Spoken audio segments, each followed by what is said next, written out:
व्यवहारिक ज्ञान।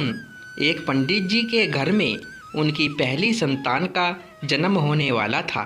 उनका नाम पंडित विष्णुदत्त शास्त्री था।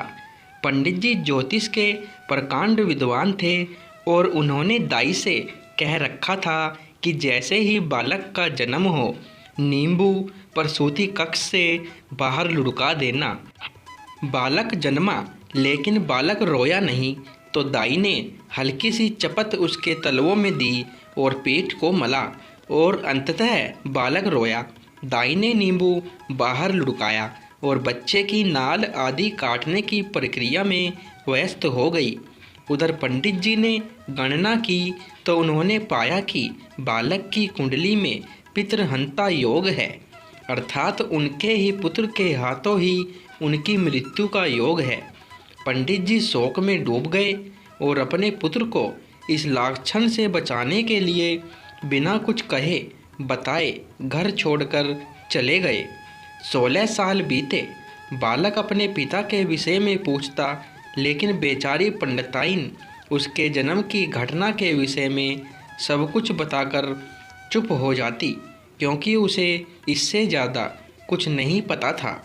अस्तु, पंडित जी का बेटा अपने पिता के पग चिन्हों पर चलते हुए प्रकांड ज्योतिषी बना। उसी बरस राज्य में वर्षा नहीं हुई।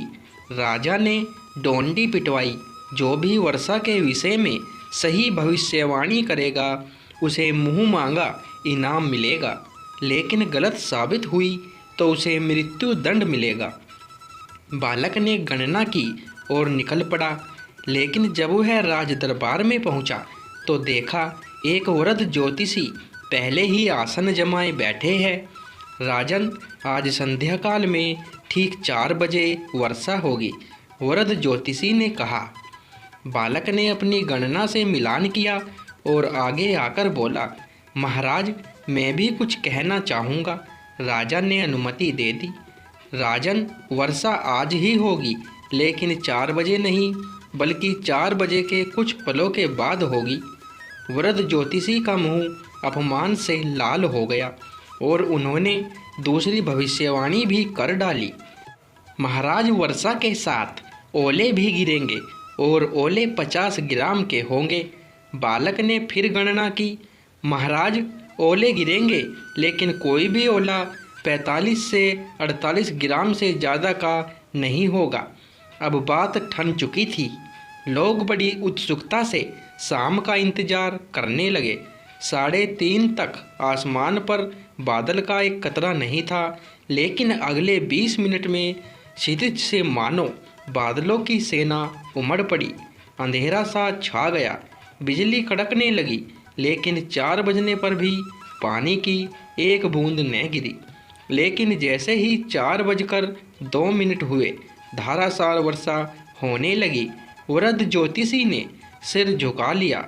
आधे घंटे की बारिश के बाद ओले गिरने शुरू हुए। राजा ने ओले मंगवाकर तुलवाए। कोई भी ओला 50 ग्राम का नहीं निकला। शर्त के अनुसार वृद्ध ज्योतिषी को सैनिकों ने गिरफ्तार कर लिया और राजा ने बालक से इनाम मांगने को कहा। महाराज, इन्हें छोड़ दिया जाए, बालक ने कहा। राजा के संकेत पर वृद्ध ज्योतिषी को मुक्त कर दिया गया। बजाय धन संपत्ति मांगने के तुम इस अपरिचित वृद्ध को क्यों मुक्त करवा रहे हो?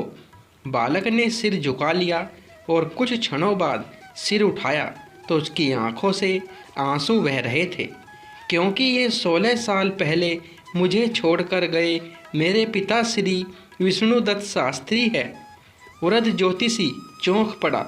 दोनों महल के बाहर चुपचाप आए, लेकिन अंततः पिता का वात्सल्य छलक पड़ा और फफक कर रोते हुए बालक को गले लगा लिया। आखिर तुझे कैसे पता लगा कि मैं ही तेरा पिता विष्णुदत्त हूँ? क्योंकि आप आज भी गणना तो सही करते हैं, लेकिन कॉमन सेंस का प्रयोग नहीं करते। बालक ने आंसुओं के मध्य मुस्कुराते हुए अपने पिता से कहा। मतलब पिता हैरान था।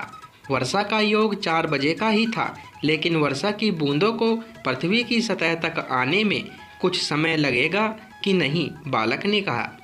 ओले 50 ग्राम के ही बने थे, लेकिन धरती तक आते आते कुछ पिघलेंगे कि नहीं। और दाई माँ बालक को जन्म देते ही नींबू थोड़ी फेंक देगी, उसे कुछ समय बालक को संभालने में लगेगा कि नहीं। और उस समय में ग्रह संयोग बदल भी तो सकते हैं, और पितृहंता योग पितृरक्षक योग में भी तो बदल सकता है कि नहीं। पंडित जी के समक्ष जीवन भर की त्रुटियों की श्रृंखला जीवित हो उठी और वह समझ गए कि केवल 2 शब्दों के गुण के अभाव के कारण वह जीवन भर पीड़ित रहे, और वह थे व्यावहारिक ज्ञान। दोस्तों, वीडियो पसंद आई हो तो वीडियो लाइक, शेयर और चैनल को सब्सक्राइब करें। धन्यवाद दोस्तों।